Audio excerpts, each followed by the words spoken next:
So, I got at least one good friend of mine that lives up in Australia, covers a lot of NBA. Great friend. I absolutely loved him. Having him on the previous network I was a part of. And so joining us all the way out, covering the Pittsburgh Steelers via the Global Satellite Network presented by StreamYard, here is Mark Davison, Steelers Nation.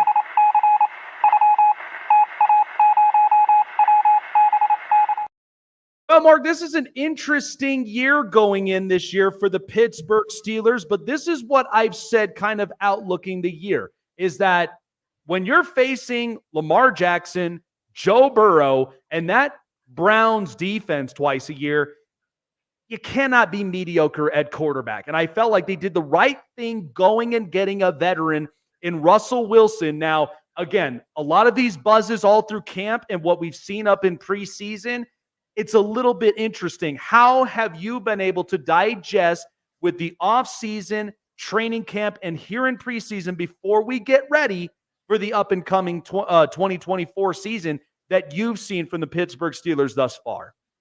Well, it does seem like it's the end of the world because it was really bad. It was bad showing last week in the preseason. I think honestly it'll be fine, man. I think this quarterback competition doesn't really exist. I believe that I've been saying from day dot, Wilson will be quarterback number one. He got a bit injured, so then Fields had more of a go, more of a turn, and Fields did look exciting out there. But then last week, both quarterbacks didn't really look the best, to be honest. But also, I think they're holding the offense back because also last year too, we were so excited with Kenny Pickett going absolutely amazing. We won all 3 preseason games, scoring TDs, moving the football down the field, and yeah.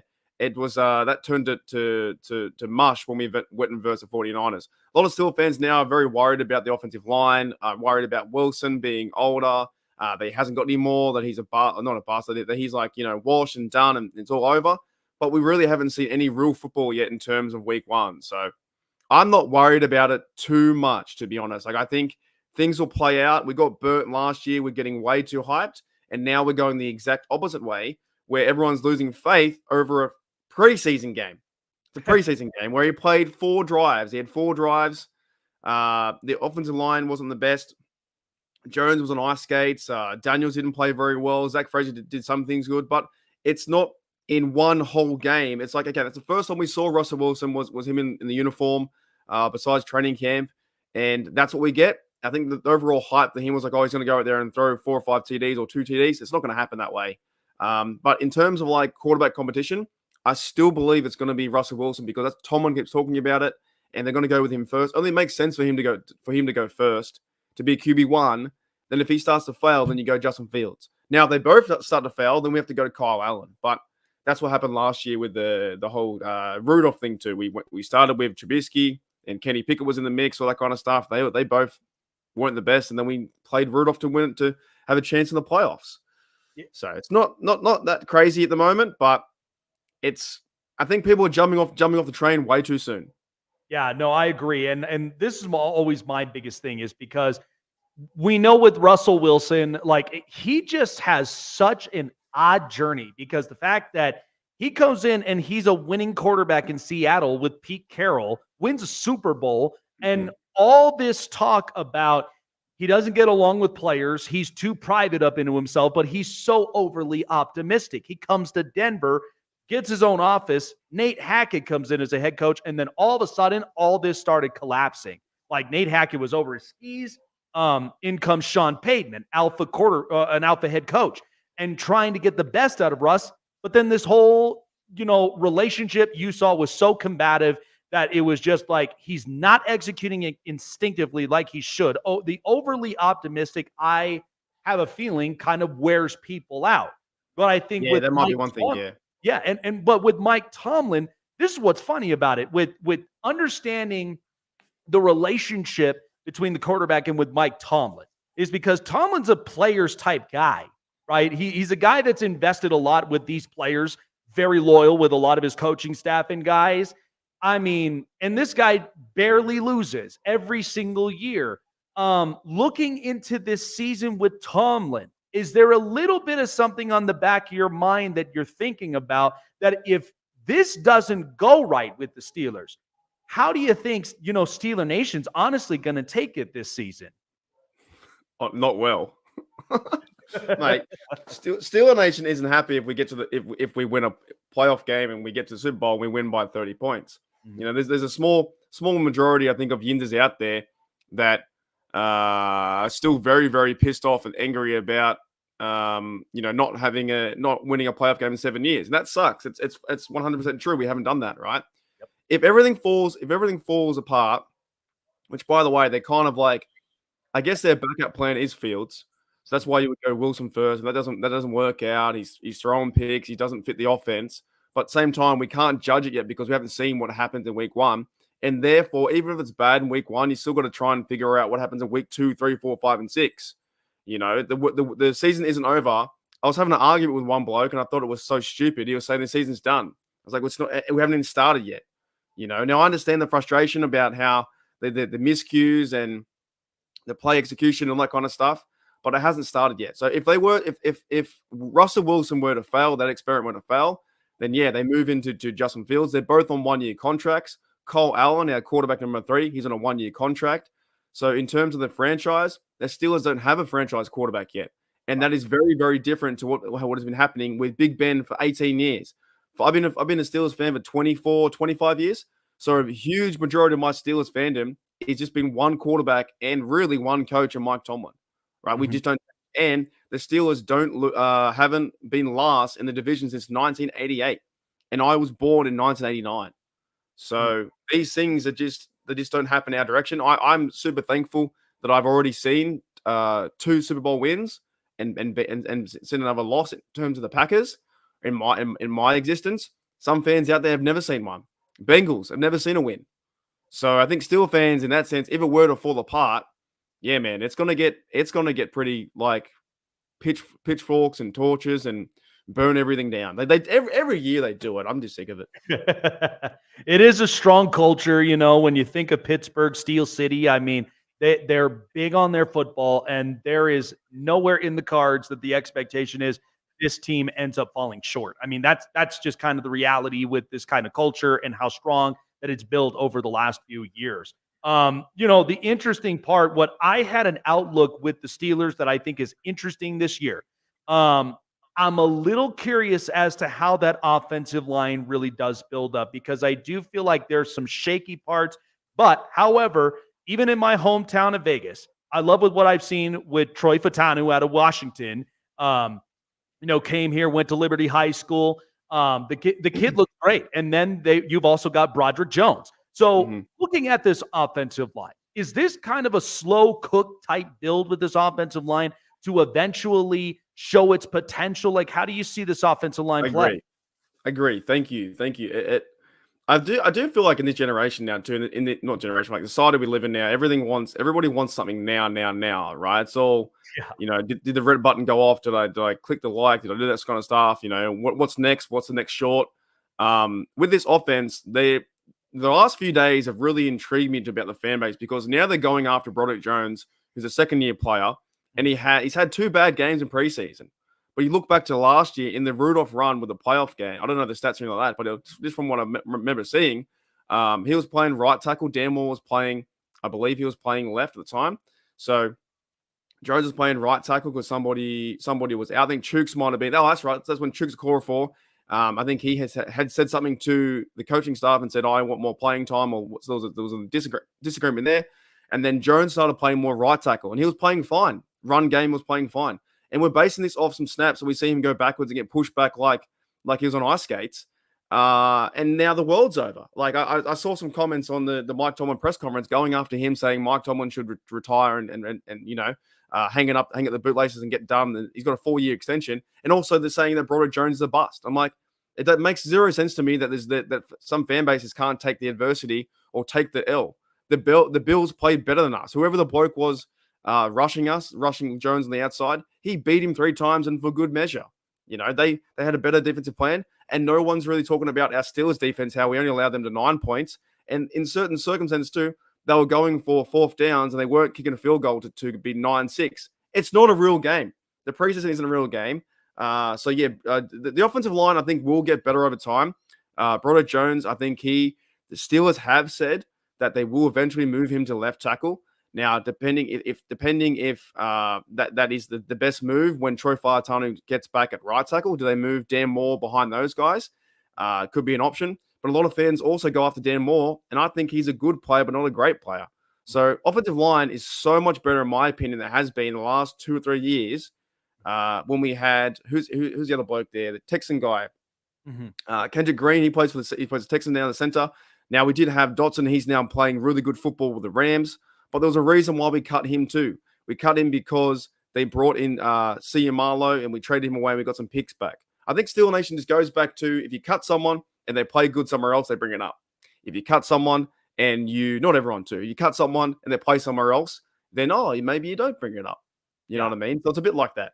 Yeah, it's an interesting kind of outlook, and that's where I think, this offensive line, I mean, it's got to figure itself out. It's a slow cook, a slow build, at the end of the day. And so, yeah, and it's kind of a hard thing because even me being America's honesty mind, I'm in a caffeinated society where everybody wants results right now, but 100%. You got to see two sides of the story to really kind of find the silver lining. Do people just don't want to enjoy the journey? I have found that being on YouTube the last 4 years, and my audience knows this 100%. And shout out to everyone from Steel Nation Oz.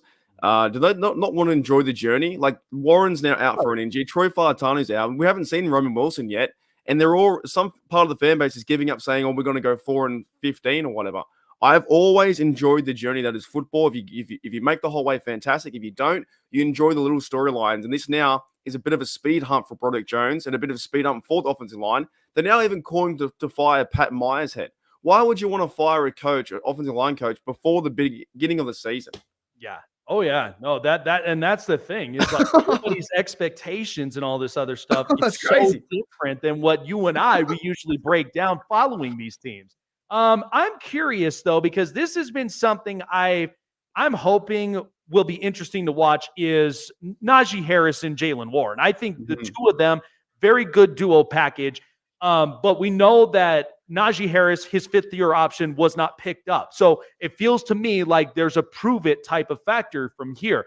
How do you evaluate Najee Harris this year? Because honestly, this guy hardly coughs up the football. And so I'm just like, is this more of a push of motivation to have him really go off this year in 24? Or is there kind of something else in the works? I think he will. When I saw him, he caught the football last week. He just looks like slimmer, more muscle on his body. He looks like faster, more physical. I think Najee and the Omar Khan and Steelers contract is kind of interesting because obviously the Steelers declined the option, right? Declined and said, well, we don't have the 5th-year option, but I guess they kind of. I don't know. I'm not too sure if I think Najee will play well this year. To be honest, I think he'll get 1,000 yards. I think he'll play well. He gets 4.4 yards to carry. Now a lot of the fan base always says that he's terrible and they want to cut him and get someone else. But now we've got Warren's been injured, and I still believe it is the 1A, 1B. Warren's fantastic, by the way, one of my favorite players on the team. But Najee himself, for his contract, he has a big year. Then there'll be other teams out there, so we might lose him for another team paying more money in that sense. But it kind of works out both ways because now you're not locked down to a massive contract if something happens. But if they can give him maybe a Steeler discount, or maybe he comes back to the team for the Steelers and wants to play for us for the next 3 years, then that'll hopefully work out too. But in terms of this year, I think he's checked in. I don't know if you saw any highlights, but I think he's checked in this year to be behind this Arthur Smith offense that's more run base. But having the injury to Warren, hopefully he comes back week 1 or week 2 because it is a 1-2 punch. But at the same time, Najee can take the brunt of the load because he did it in the rookie year with Big Ben. He caught over 60 footballs as a rookie, and I think he had like over 80 carries or something like that. Like he can be the number 1 running back, but now I think Mike Tomlin is moving towards using not just the Le'Veon Bell cow, no pun intended, running back situation where they're using Najee and Warren and the third down back. But I think it's a good thing for him too. So when Najee goes in there, has a big year, he'll have options at the end of the year, meaning he can sign with us, sign with someone else. Yeah, absolutely. And so, yeah, and like I said, you can never go wrong going and getting a running back up and in the draft because there's about like maybe 3 or 4 of them potentially, next year's draft that I really am liking to see what they do this year in college football. So there's a lot of those options as well too. Two more before letting you go is, this defense, I've loved with the look of it, for the last few years with Minka Fitzpatrick, TJ Watt. This year, I've been hearing a lot of very good buzzes about Peyton Wilson. So we know Steelers, Steel Curtain, defensive culture. They are big on, their shutdown defenses. Now, sometimes in these competitions, I mean, Chase and we talked about it, as Chase is a diehard Cleveland Browns fan. This AFC North is such a bloodbath to me that I feel like you're going to get all four of these teams going at it, fighting for those spots. I mean, but the defense, however, I feel like may end up accounting for a lot of what Pittsburgh's wins may be, as long as that offense builds that fluidity and gets going. How do you kind of see this defense really panning out? Because I feel like there's a couple games on this schedule this year that defense is going to have to bail them out in some ways. Big time. And I've been saying this for a few weeks too. In terms of that schedule where we play the AFC North, 4 games in a row, we play the Eagles, we play the Chiefs, we play whoever. I'm at this point, I'm a bit like Cameron Hayward. I don't care. Like, I think fans, if you follow your team, you have to remember that team has to play you too. Yep. Do you know what I'm saying? We always get worried about the other team and then coming in and being the offense and this, and this. They still have to play you too. They have to play TJ Watt. They've got to play Minka. They've got to play Elliott in the safety. They've got to play Patrick Queen. They've got to play Elena Roberts. He was a great pickup, by the way. Elena Roberts from the Patriots, and I think he played for the Dolphins too, or something like that. He won 2 Super Bowls with the Patriots. He's our middle linebacker. I think he'll be number 2 next to Queen. Queen's going to run around from the Ravens, going to have the green dot, get people set up. Keanu Benton's going to look really awesome up front. Ogunjobi, no one's really talked about him, but he's been sold in preseason so far on the D-line. Cameron Hayward's coming back, pissed off, by the way, at his own fans, and I think other people in the media are saying he can't do it anymore because he's older, and he's, that some people are saying get rid of him. There's a few Steelers you can't get rid of, and I'll name a few. Cameron Hayward, you never trade him away. TJ Watt, you never get rid of him, and same with Minka. There's just a few on the defense you just don't get rid of. And even to a certain extent, some are saying get rid of Highsmith, because the Herbig's coming up. It's good to have more than one problem. So TJ Watt, Highsmith on the other side. And yes, a lot of fan base does come back to, we're gonna verse 4 games in a row against the AFC North. But they're versing us too. You know what I'm saying? Like, I always forget, I think that's crazy to me. It's like we won the division, not one, but we had the most wins in the division last year, 5-1. And to chase the Browns fan there, thank you for beating us 13-10 because we fired Matt Canada, right? He was awful. And Trubisky threw 3 picks in that game. No, that was the versus the Ravens. He threw 3 picks, and we beat the Ravens 7-1. The Steelers have Lamar's number. I think TJ Watt loves to play AFC North football, and yes, when he's out, had records really bad, 1-11, something like that. He loves to play Watson. We sacked him, I think, 7 times in the last game or whatnot. We also love to play Joe Burrow, and TJ Watt loves him. Minka, played preseason, but he went through the motions, wasn't really doing too much. These guys are getting ready for the season and getting ready for AFC North football, which is it could honestly be one of the toughest divisions in the NFL. But like I said, with our defense, yes, it has to lock teams down under 20 while the offense starts to figure it out. It's a brand new system, brand new coach, brand new quarterback, brand new center exchange. I think that's why the fan base has to give a little bit of leniency. They still want the Super Bowl tomorrow, right? They don't really think paying attention. Okay, all these you wanted Matt Canada fired, great. Now here's the new guy. Can you give the new guy Arthur Smith a chance? That's what I'm looking for because they're going to yell his name out. They'll be fire Smith. Oh yeah. And like I said, a lot of these, strong cultures, like even with Philadelphia, they will let you hear it like all throughout it. If they are not exceeding expectations, they're not dominating on their side of the ball. So with that being said, because I asked every single one of my guests that I've had on that have been close with this team, covering this team, where do you see the realistic record place for the Steelers and what to expect this upcoming season? The realistic one I really see, to be honest, I'd probably say 11-6. I think 11-6, you get one more win than I think last year we had 10-7, and we made the playoffs, and we had the crazy weather with the Buffalo Bills, and I don't blame the weather because they were saying they couldn't play the first day, and it was chaos with the traffic. That's fine. We played the next day. The Bills took us to town. Rudolph threw picks. We dropped some Pickens dropped some things. There was not a good execution on that day. The Bills were the better team, much better team than us. They let Josh Allen run for 50 something yards. But for the season, I'd probably say 11-6 is a good expectation. Maybe like a reality. If they were to win 11 games this season, could be a chance for the North. I actually believe this year the North won't be a 13-win team. I think it might be 11 or 12 or maybe even a 10. We're hovering around where some of the AFC North, the Browns, the Bengals, the Ravens, could all be hovering around 10, 11 wins. And whoever's got the better record in the AFC North with the division versus each other might win. Now, of course, I want to see them go 14 and whatever, or 14-3 would be fantastic. But I think, winning 11 games, hovering around the wild card, it would be awesome because our defense can, like you said, our defense is going to help our team out in terms of the offense getting ready. And also, if all this crap goes away, because the national media, Dan Orlovsky, a lot of blokes out there are picking on Wilson. I think even Stephen A. Smith, apparently he's a Steelers fan. I don't know how he is. Doesn't seem like he is. But he's giving a lot of shade now. Colin Cowherd giving a lot of shade towards Russell Wilson, saying he's done, but he hasn't even started yet. So if Russell Wilson gets back to his form where he doesn't do too many crazy things throwing interceptions, Russell Wilson gets back to his form and finds a rhythm and we can score 24, 27 points a game. This might remind us of like a 2004 or 2008 season where the Steelers just need to play solid defense on the outside with the corners, rush with TJ Watt being healthy. Queen's going to go crazy in the middle, and then we can lock guys down for 13, 14. But that's just me playing Madden. But I would say 11-6 is my kind of answer.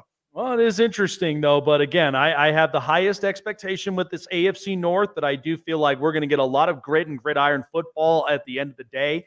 And I think this is going to be a division fun to watch, So I'm keeping my eyes out in this division.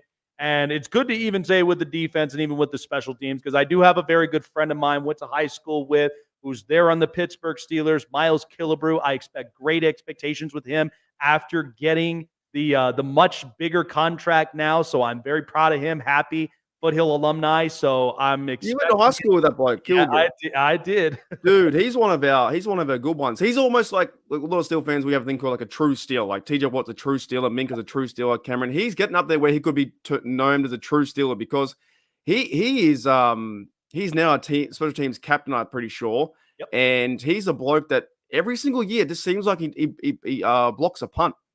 Yeah, he's up there. I think for the Steelers, he's done 3 or 4. Yeah, he's done multiples of them. And this is a guy that's drafted by Detroit. He came into the league, didn't quite get into the roster spot. The expectation was not quite there. He comes into Pittsburgh, and then all of a sudden they find a diamond in the rough. That's where I'm very happy and excited for him. But he takes his role too. His role is a special teamer and play. You never really see him play too much defense. And people don't really talk about teams that much, but teams are kind of fun to watch. On the kickoff returns now, the new one and the punt return. And Killebrew is that guy that leads the teams. I think he's going to be up there. Same with Cameron Hayward. I think he'll be up there. Now he's back with his mate, Tyler Matakevich. He's back on the teams too. So, that's awesome. You went to school with him. That's cool. Oh, yeah, man. I have yet to have him up onto the show. That's why I'm working on it pretty hard, man. So, we've just been cooking. We've been grinding. And, man, the show has just been absolutely unbelievable these last couple of weeks. But appreciate you, my friend. Where can people find you to get locked in on the Steelers this year? Yeah, your best bet is of course, on YouTube. It's Steeler Nation Australia. I pretty much talk Pittsburgh Steelers every day or every second day. And now that we're ramping up in the content, we have to, as you're doing too with your show. And I think you're doing the Charger stuff, right? You're doing Charger Syndicate? Yep, Charger Syndicate. Yeah, man. You're all over the shop. So we know our middleman is Grid or Derek, and he's a great bloke. And I started the Pittsburgh Steelers Syndicate with him 3 years ago. But now I'm on Steeler Nation Oz. And, I'm just talking football. My real role, dude, and key, I just want to get fans pumped up and keen to watch football and be optimistic and excited about the season. It's not over. It's not over just because Broderick Jones went back 3 feet and got owned. In that sense, that should make him more determined to win. I think sometimes in life we need to handle defeat. And I think sometimes when we handle defeat and we want to get better, right? Oh. And that's in YouTube sense, that's in life sense, that's in football sense, in any kind of sense. Just because we lose a rep or we lose a game or Broderick Jones gets manhandled, then maybe next week versus the Lions, shout out to Grid, then maybe he steps back up. So, check me out on Steel Nation Oz. My real role, I just want to get people having fun. It's like a beer environment. You come in, it's like cheers, everyone knows your name. You have a good time, and then hopefully at the end. Actually, I would like it because I'm going to have a cheeky jab here. If it was Steelers versus Chargers in the playoffs, I think I would like it because I've seen the football apart against us. Oh yeah, that like I said, we have been waiting for that time and for that moment where we get our payback in at the same time. Like, it'd be a great gridiron matchup, man. For over the years I've watched football and watched that particular matchup in the playoffs. Yeah, that was fun. Yeah, That was fun back in the day with Rivers and Big Ben and I mean there was a one we won was 11-9 or something in the snow. It was there was some crazy match with Steelers versus Chargers. Oh, it was insane, man. But appreciate you coming on by, man. It's always good to know that the NFL getting so global, going around the world, and you got people covering teams, especially with the content you put up out there. Steeler Nation letting them know. Appreciate you for jumping on by, Mark. Take care of yourself, and we shall see how the Steelers pan out this season. Thanks, man. I'll see you later. Thank you. Absolutely. Cheers, my friend. All right.